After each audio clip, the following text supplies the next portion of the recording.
For the ancient Egyptians, death was far from a period at the end of a sentence. It was, in fact, a contract with eternity, a surgical transition demanding an almost obsessive precision from those who carried it out.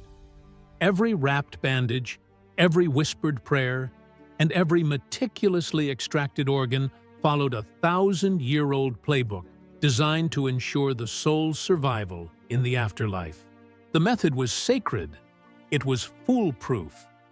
But what happens when the absolute masters of this craft make a grotesque mistake?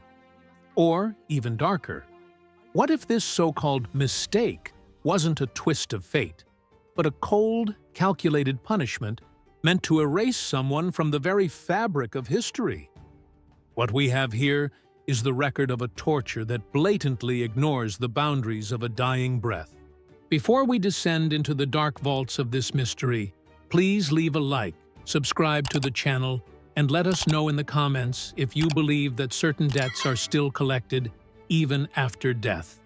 Your support is our only compass to keep from getting lost in this sea of sand and forgotten history. When we picture the great discoveries of ancient Egypt, our minds are instantly flooded with visions of solid gold, gleaming death masks, encrusted jewels, and sarcophagi carved with godlike precision. After all, the Valley of the Kings and its adjacent royal caches were meticulously designed to be the final resting place for gods on earth. A sacred ground where extravagance wasn't just vanity, but an absolute requirement to secure power in the world beyond. It's exactly against this backdrop of towering expectations and unbreakable rules that archaeologists, exploring the arid depths of the Deir el-Bahari complex, stumbled upon something that sucked the air right out of the excavation room. There, hidden among the remains of glorious dynasties and untouchable pharaohs, rested a sarcophagus that brutally defied every rule of the empire. There were no luxurious inscriptions covering its surface, not a single trace of gold, no visible protective amulets, and, even more chilling for the complex Egyptian culture, not a single name etched into its wood. It was just an incredibly simple, raw, and stripped-down coffin, shoved almost sloppily into the back of a royal cache. It was as if someone was desperate to hide it from the world, yet bound by higher forces to keep it close to the great kings.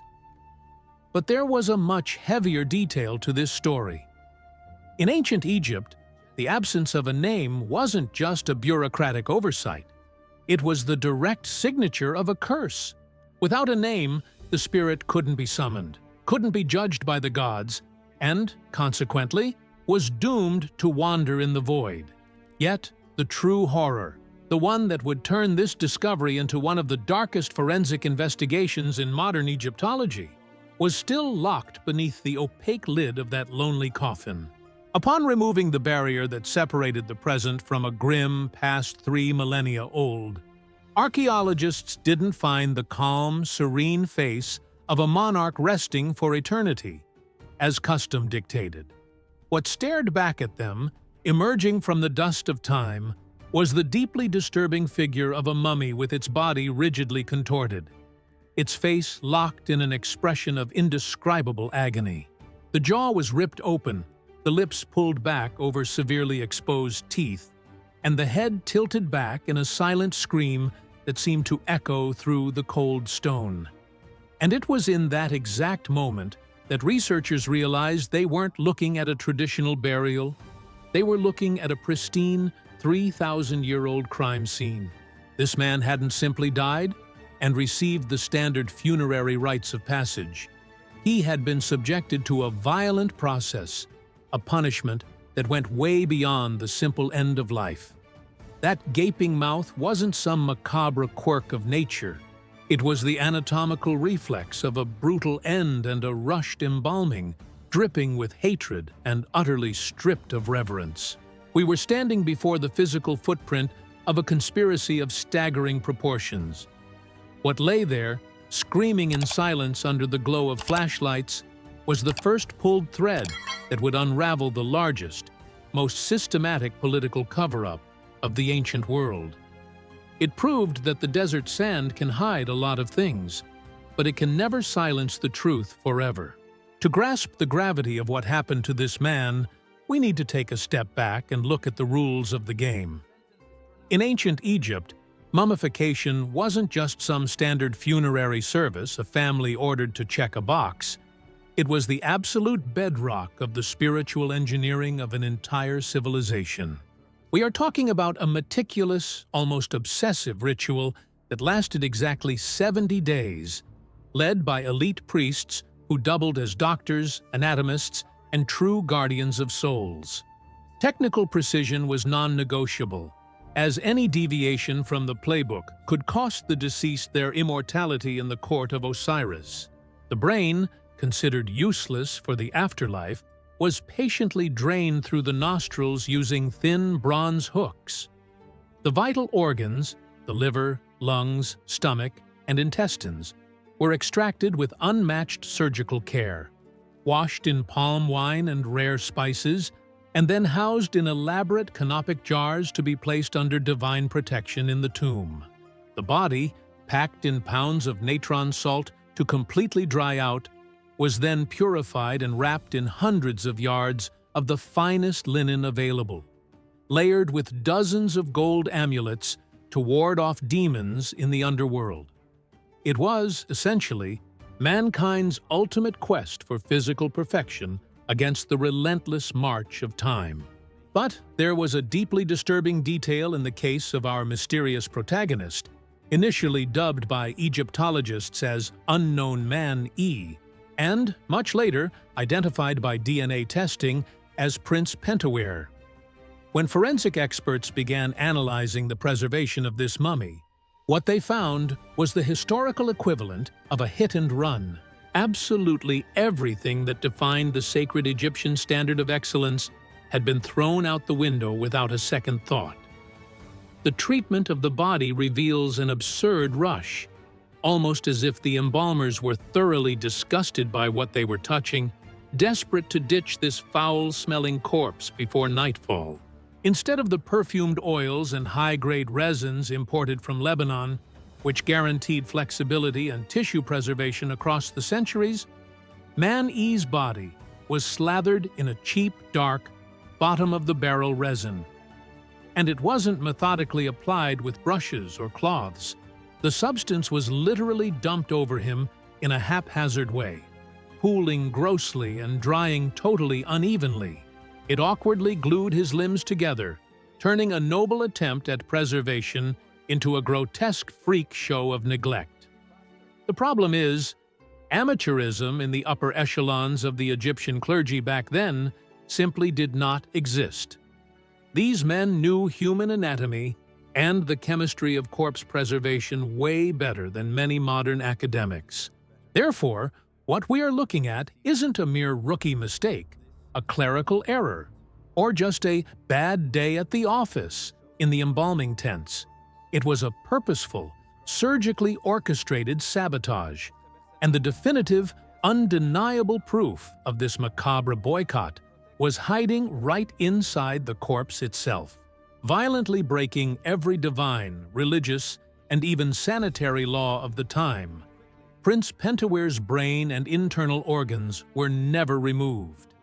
They were left right there, intact, locked inside their original cavities like forgotten trash. To our modern sensibilities, this might just sound like bureaucratic negligence, but I invite you to imagine the unforgiving biology at work under the crushing heat of the Valley of the Kings.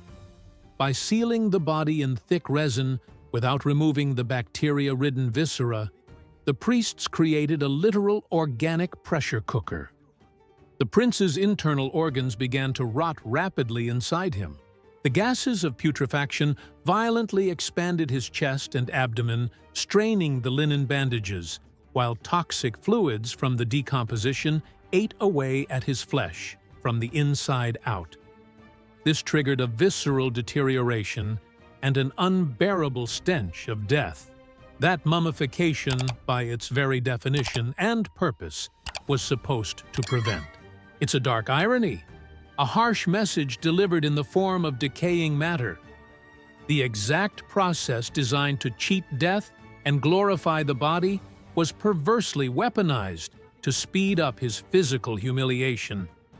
By leaving his guts to rot under the desert sun, the priests weren't just saving time and materials. They were ensuring that this royal figure became a filthy, spiritually impure ruin. He was being tossed into the dumpster of eternity in a cold, calculating, and lethal manner.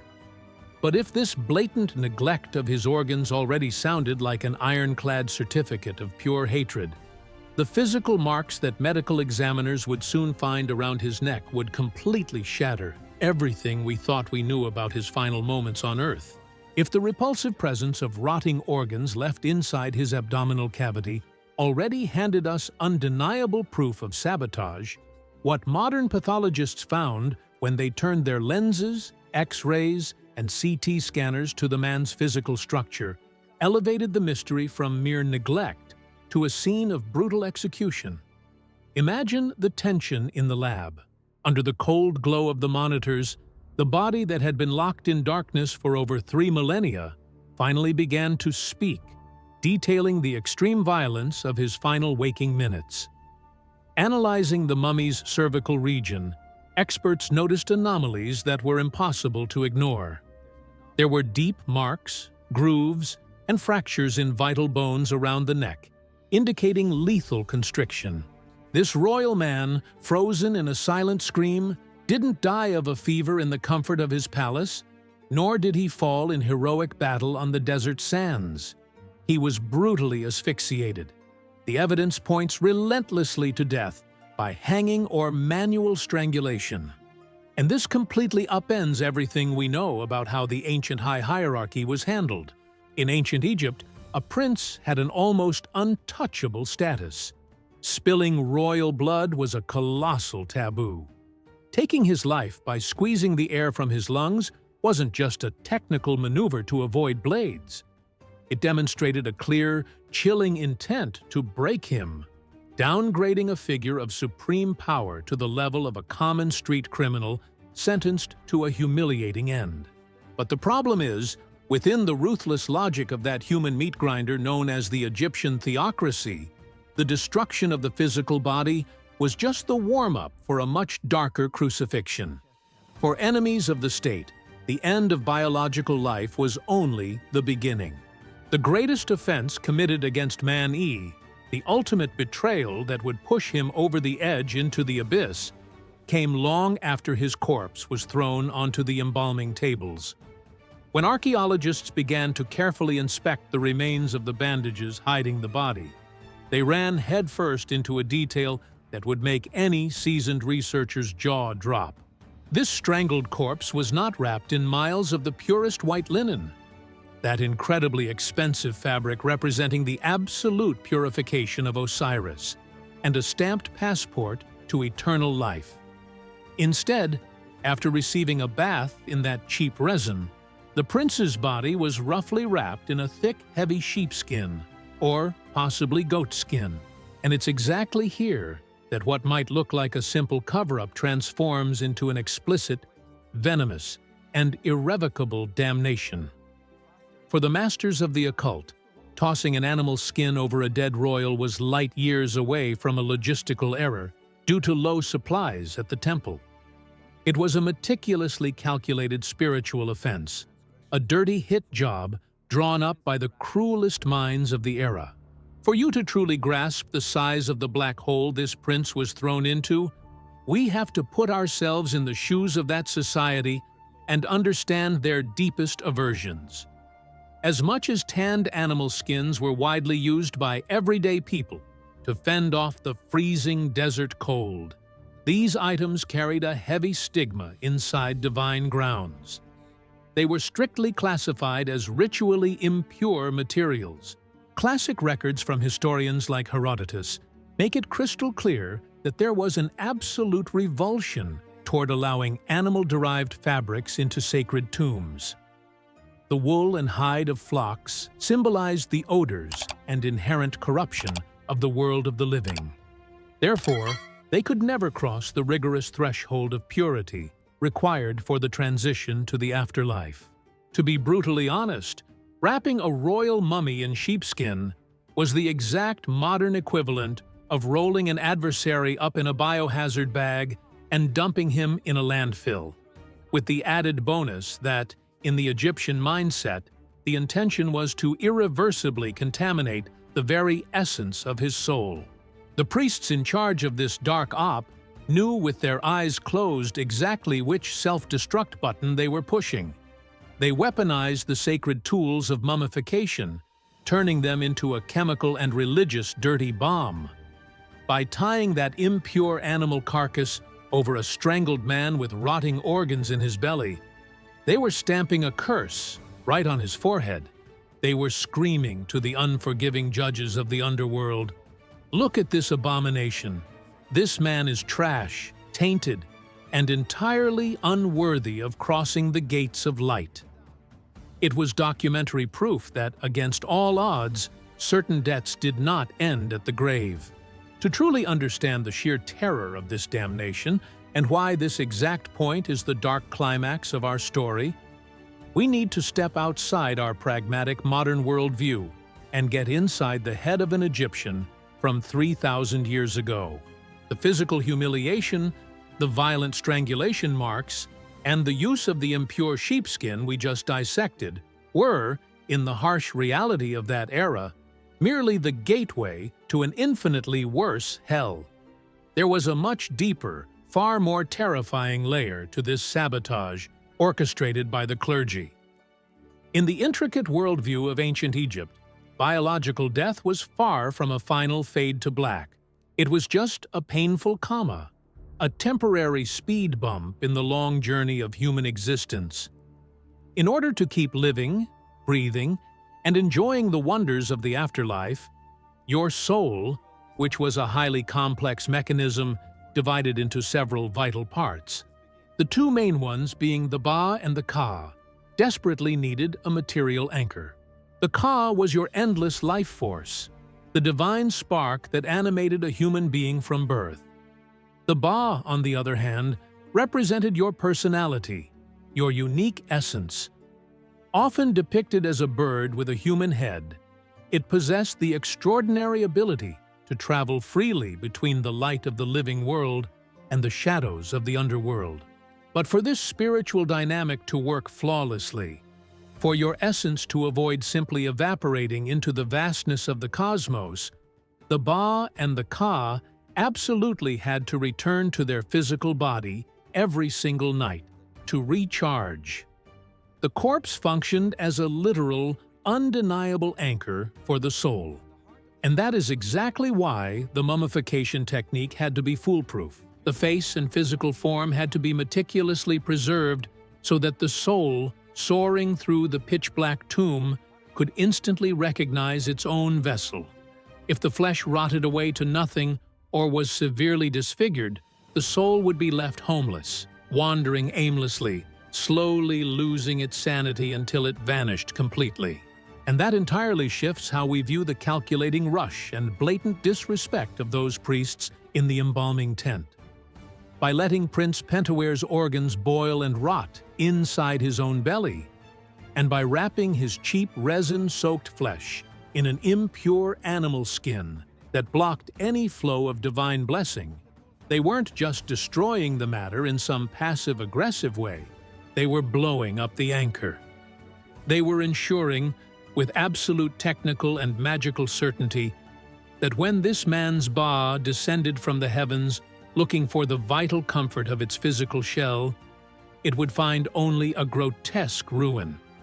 Something so deformed and ritualistically filthy that it would be impossible to recognize as human, let alone as royalty. Yet, the killing blow, the final sweeping kick that seals this cover-up as the perfect crime of antiquity, lay in the absence of something incredibly simple: writing. In the foundational beliefs of that society, speaking the name of the dead was keeping them alive.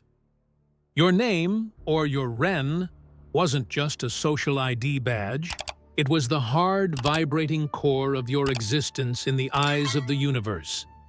It was through your name, written on the wood of the sarcophagus, carved into stone, and recited in endless prayers, that the gods could summon you to the monumental hall of Osiris for the weighing of the heart, by scraping away every last trace of identity from that rough coffin, by refusing to leave a single letter recording who this once powerful man had been. The royal executioners signed the darkest death warrant the empire could ever produce. They condemned him to total, irrevocable non-existence. It is a cold cruelty that borders on malignant, bureaucratic perfection. That strangled prince wasn't simply sent to hell, because even to suffer in the fires of the gods, you have to exist. You need a name checked off on the attendance list of the damned. He, on the other hand, was thrown into an absolute void. By deliberately ruining his body and wiping his name from the face of the earth, the priests sentenced him to wander in a blind, suffocating darkness, suffering for eternity without ever finding a single millimeter of peace. That contorted face, which terrified seasoned archaeologists 3 millennia later, isn't just a sad post-mortem muscle spasm. It is the visual representation, locked forever in time, of the silent despair of a soul that realized it was being completely swept out of history. And it was at this moment that the grand piece of the puzzle flipped, forcing historians to ask the central question of this forensic investigation. Who exactly was this man? And what kind of atrocity did he have to commit to awaken such surgical fury in the hearts of the Egyptian clergy? To find that answer, we must leave the royal cache and turn our eyes to the luxurious, intrigue-filled interior of Pharaoh Ramses III's palace. What modern Egyptology discovered, by decoding judicial papyri from the era, was the record of a dark plot that went down in history as the infamous Harem Conspiracy. We aren't talking about a popular uprising in the streets of Thebes. We are talking about the most painful, lethal treason imaginable. The kind engineered by someone who sits at your table and sleeps under your roof. The coup to assassinate Ramses III was meticulously masterminded by one of his secondary wives, Queen Taye, who desperately wanted to put her son on the supreme throne of Egypt. And this rebellious son, the heir who was fully prepared to spill his own father's blood to steal the crown, was none other than our silenced protagonist, Prince Pentawere. But there was a far more complex wrinkle in the cruel fallout of this palace coup. The conspiracy ultimately failed to consolidate its stolen power, and the empire was quickly swept up in a relentless manhunt for the traitors to the crown. The tribunal set up to try the conspirators showed zero mercy in its records, handing down severe sentences and forcing the high-ranking guilty parties to commit suicide. A cunning political maneuver to keep official justice from being stained with the blood of the elite. And it is exactly here that the system ran head-on into an insurmountable legal and religious paradox. As much as Pentawere was the arrogant kingpin of a heinous crime, the worst kind of traitor who had conspired against the representative of the gods on earth, he still carried the sacred blood of the royal bloodline in his veins. By the rigid cosmic laws of the time, this biological fact prevented his body from simply being tossed into the Nile to be eaten by crocodiles or dumped in the desert, as was routine for common criminals. However, the fact that he was a regicide and an enemy of the state made it absolutely impossible for him to be honored with the traditional rites that would carry him to the field of reeds in the afterlife. Priests and magistrates found themselves staring down a bureaucratic and theological dead end. How do you dispose of a fallen deity without violating the structural rules that hold up the very concept of royalty? The solution to this stalemate was born out of terrifying political cynicism. The tribunal allowed Pentawere to take his own life, or, Given the deep strangulation marks confirmed by modern pathologists, he was somewhat assisted in hanging himself in the lonely shadows of his cell. But the judgment of a betrayed pharaoh wouldn't stop at merely ceasing his breath. Pentuer's ultimate fate had to quietly solve the practical problem of his noble corpse, while simultaneously punishing the sheer audacity of his crime in an exemplary, terrifying fashion. And this completely changes what we know about justice in that era. It proves that the worst possible sentence wasn't simply the loss of biological life, but the cold, relentless refusal to grant the condemned the sacred right to rest in peace. And it was at this moment that the architects of Egyptian power faced the greatest political and religious paradox of their time. The trial was over, and Pentuer was finally dead. But the problem was that the corpse of a traitor with a royal bloodline was a ticking time bomb sitting right on the state's lap. If, on one hand, the clergy had a cosmic obligation to perform mummification due to the sacred blood pumping through those veins, on the other hand, the crown needed to erase the young man's existence to protect the empire's image. Ramses III was worshipped as the living incarnation of Horus on earth, an untouchable entity. How do you sweep under the rug the fact that a living god was nearly assassinated inside his own home, betrayed by his wife and his own son? If the general public realized the scale of this conspiracy, the pharaoh's aura of unquestionable power would collapse instantly, fracturing the divine order that kept society running. And this fundamentally shifts how we see the true intention behind that nameless coffin. That blatantly botched ritual, which at first looked like a sudden burst of hatred from the embalmers, reveals itself under the cold lens of politics as a brilliant administrative checkmate. The cover-up wasn't just some vengeful whim, it was the perfect solution to an unprecedented institutional crisis. Instead of staging a public spectacle that would broadcast the palace's vulnerability, the magistrates opted for a surgical, spiritual erasure. They handed the body over to the priests to perform an embalming that checked the box of treating a royal corpse, but in practice was a booby-trapped self-destruct sequence.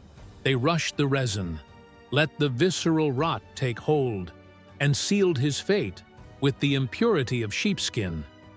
Then, they hid the crude sarcophagus deep in a cache, far from any luxury that might attract attention. The perverse genius of this maneuver lies precisely in this macabre juggling act. The priests locked the traitor away with his ancestors in the Valley of the Kings, respecting the inviolable boundary of pharaonic blood, while guaranteeing that he would wake up in the afterlife as an unrecognizable abomination. The ritual gone wrong was, ironically, the most successful political damage control project in the history of that dynasty. It was a masterful way to put out the fires of a scandal that could have destroyed Egypt, burying the royal family's shame deep in the desert shadows.